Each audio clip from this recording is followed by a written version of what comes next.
ये बहुत ही अच्छी योजना प्रधानमंत्री मोदी जी ने दी है सेंट्रल रेलवे नागपुर डिवीज़न को स्पेशली।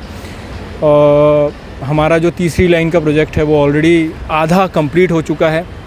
चिचोंडा से लेकर गोदनी तक कमीशन हो चुका है, गोदनी से लेकर नागपुर तक CRS हो चुका है, वो कभी भी कमीशन हो सकता है।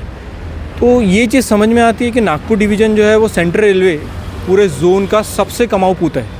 साल भर में 6,500 करोड़ की इनकम सिर्फ नागपुर सेंट्रल डिवीज़न देता है। इसके अलावा मुंबई, पुणे, सोलापुर, भुसावल चारों डिवीज़न 1000 करोड़ तक भी नहीं पहुंचते हैं। अब आप इससे समझ सकते हैं कि एक चौथी लाइन बनने के बाद में ये कितना बड़ा बूस्ट करेगा। सिर्फ नागपुर डिवीज़न ही नहीं, पूरे इंडियन रेलवे को ये 10,000 करोड़ की इनकम क्रिएट करके देगा। ये हो गई इनकम की पार्ट की बात। नागपुर से लेकर इटारसी के बीच में जो पहले डबल लाइन थी उसका ट्रेन ऑक्यूपेंसी 135% था। थर्ड लाइन बनने के बाद में ये थोड़ा कम हुआ है। फोर्थ लाइन अगर पूरी शुरू हो जाती है तो हमारी चारों लाइन हमें मिल जाएगी। इससे सबसे बड़ा फ़ायदा माल परिवहन के साथ साथ यात्री परिवहन को भी मिलेगा, क्योंकि ट्रेनों की संख्या बढ़ाई जा सकेगी।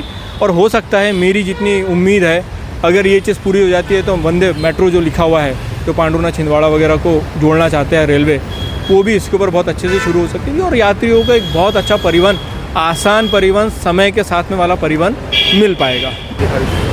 दिक्कतें एक जो सबसे ज़्यादा नज़र आ रही है वो ये आ रही है कि स्टॉपेजेस काफ़ी कम कर दिए गए स्टेशंस पे, या जो ट्रेनों के स्टॉपेजेस है उसमें बहुत कटौती हुई है, जिसकी वजह से थोड़ा सा जनता में रोष बढ़ते जा रहा है। तो इस और भी ध्यान देने की ज़रूरत है, क्योंकि कुछ ज़िले ऐसे हैं जो हमारी सेंटर बोल दिया जाए या विदर्भ की इकोनॉमी से बोल दिया जाए तो उसके लिए बहुत इंपॉर्टेंस रखते हैं। बहुत बदलाव आया है और बहुत बदलाव आने वाला है। आज तीसरी लाइन की वजह से पांडुरना से लेकर नागपुर के बीच में कंजक्शन नहीं हो पाता, क्योंकि जो गुड्स ट्रेनें होती है वो फ्रेट कॉरिडोर पे शिफ्ट हो जाती है, तो पैसेंजर ट्रेनों को या एक्सप्रेस ट्रेनों को अच्छा रूट मिल जाता है। अब इसी से अंदाज़ा लगाया सकता है कि एक ट्रैक जब इतना बेनिफिट दे रहा है तो फोर्थ ट्रैक आने के बाद में उसका कितना बेनिफिट हमको मिलेगा। बहुत बहुत धन्यवाद। मेरे जर्नलिज्म करियर में मैं पिछले 15 सालों में ये थर्ड फोर्थ लाइन सिर्फ पेपरों में सुन रहा था। आज मुझे थर्ड लाइन ग्राउंड पे नज़र आती है, तो पूरा यकीन है कि फोर्थ लाइन भी हमको नज़र आएगी और ये इस पूरे सेंट्रल इंडिया का जो सिनेरियो है वो यहाँ से चेंज हो जाएगा। सतीश दंडारे, मैं नव भारत में सीनियर जर्नलिस्ट हूँ। रेलवे बिट का पिछले 18 सालों से मैं रिपोर्टिंग कर रहा हूँ।